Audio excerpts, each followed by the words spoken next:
ఫిబ్రవరి 14ను వీర జవాన్ల దినోత్సవంగా జరుపుకుందామని, పుల్వామాలో అమరులైన జవాన్ల త్యాగాలు స్మరించుకుందామని బజరంగ దళ్ జిల్లా నాయకులు పేర్కొన్నారు. ఆదిలాబాద్ పట్టణంలోని ప్రెస్ క్లబ్లో ఇందుకు సంబంధించిన వాల్ పోస్టర్లను ఆవిష్కరించారు.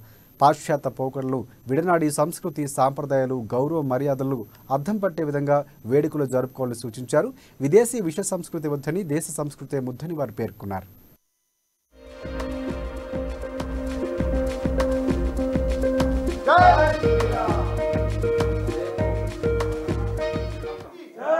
भारत माता की गौ माता की गौ माता की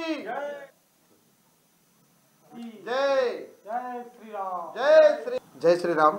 రేపు 14వ ఫిబ్రవరిని మన దేశంలో వాలంటరీ డేగా, వాలంటరీ అనే వ్యక్తి ఎందరో వ్యక్తులపైన అంటే అఘాయిత్యాలు చేసిన వ్యక్తి కాబట్టి దాన్ని జరుపుకోకుండా పుల్వామాలో అమరులైన జవాన్ల త్యాగాలకు స్మరించుకుంటూ ఈ ఫిబ్రవరి 14ను వీర జవాన్ల దినోత్సవంగా జరుపుకోవాలని విశ్వ హిందూ పరిషత్ బజరంగ్ దళ్ అందరినీ, హిందూ బంధువులందరినీ కోరుకుంటున్నది.